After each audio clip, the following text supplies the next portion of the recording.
Chapter 21, Front Desk. Pounding woke us up at dawn the next day, ear-splitting pounding like someone was attacking the front office door with a jackhammer. I jumped out of bed.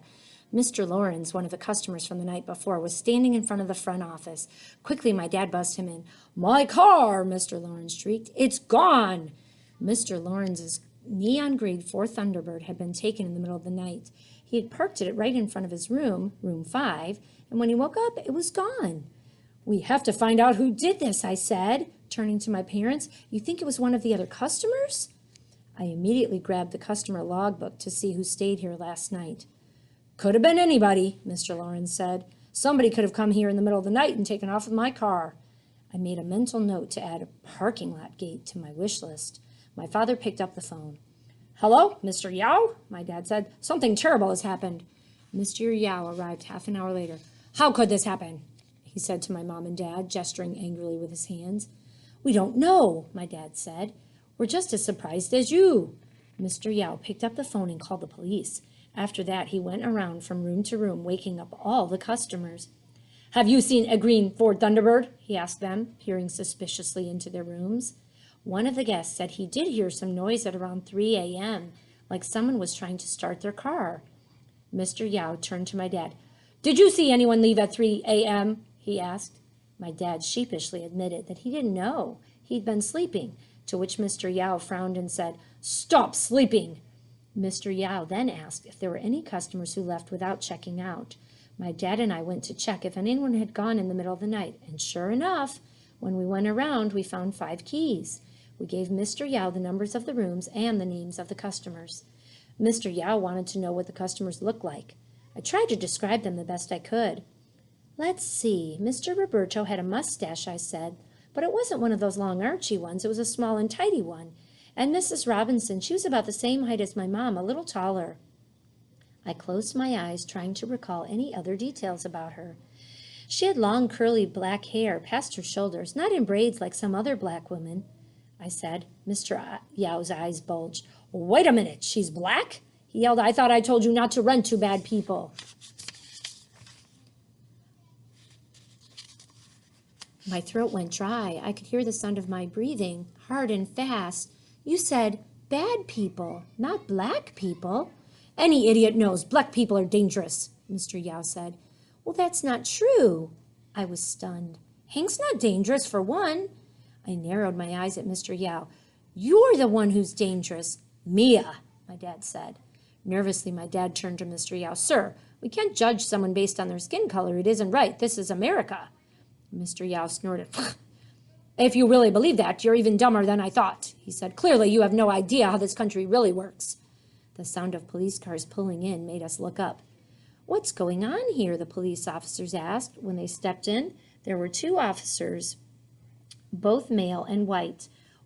They had lots of things on their uniforms, sticks hanging from their belts, radios, and walkie-talkies, which they talked into as they walked up to the front desk, and guns. I stared at their guns. Mr. Yao quickly filled them in on what happened.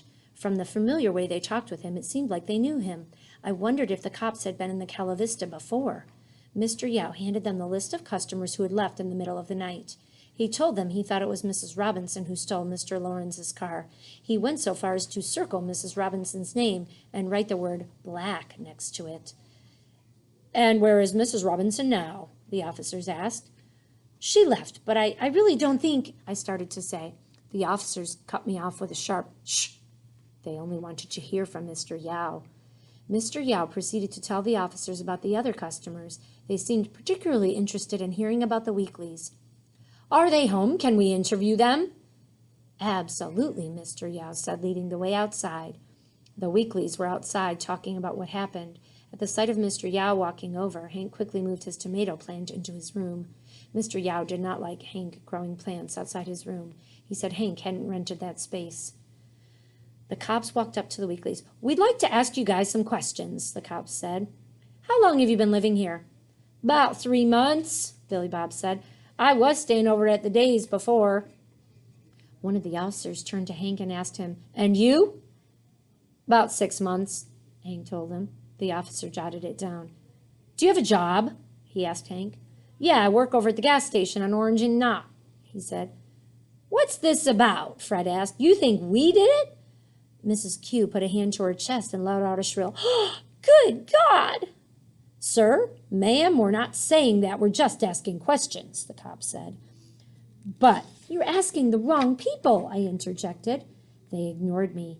As they carried on interrogating the Weekleys, I kept trying to interrupt, but every time I tugged on their shirts, the police officer said, "Please don't touch me." Finally, they told the Weekleys they could all go back to their rooms. As the Weekleys started walking back to their rooms, one of the officers pulled Hank aside. "Except for you," he said. "Why me?" Hank asked. "Because I said so," the cop said, staring Hank down. The Weekleys looked at Hank, and Hank looked at them. Then he nodded and told them to go on without him. After the other Weekleys left, both cops turned their attention back to Hank.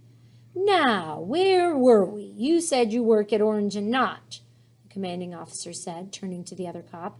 "Orange and Knot. Let's check that out." He looked at Hank again. "Have you been having any financial difficulties lately?" he asked.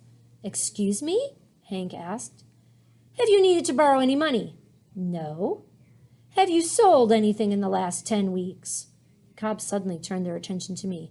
"Do people ever come over looking for him? Does he ever ask you to hold something for him? It doesn't have to be big." I shook my head. "No." The officer seemed displeased with my answer and frowned. "I'm sorry, I'm going to need you to go back inside with your parents." "Hank's a good guy," I yelled as the officer took my arm and dragged me away. The whole time I looked back at Hank, at the frustration and fury in his eyes, as he said the words over and over, "I didn't do it." I sat with my nose pressed up against the window, watching the police interrogate Hank.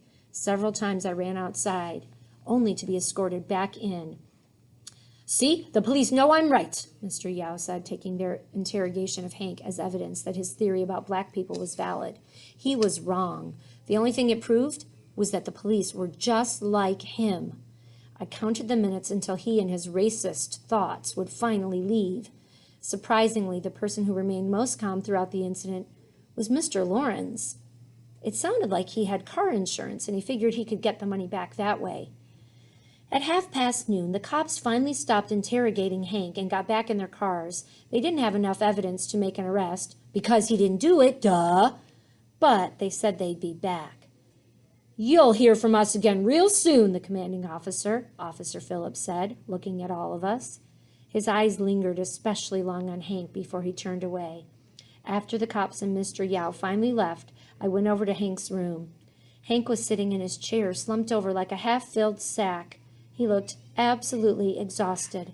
I walked over and put my hand on his shoulder. "I'm sorry you had to go through that." "It's all right," he said. "It's not all right. They were awful. They just assumed you did it. How could they think that?"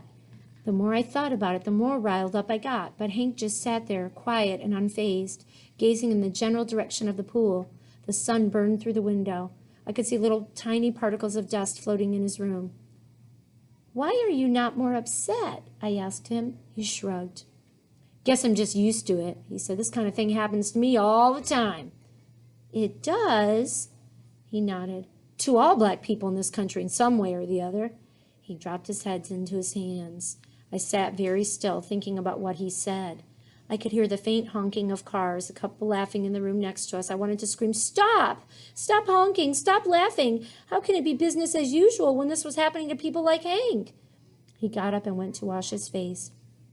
When he returned, he was holding a pack of Oreos. As he set the Oreos down into his little table, I stared at the cookies and thought about the world of difference there were between those two colors.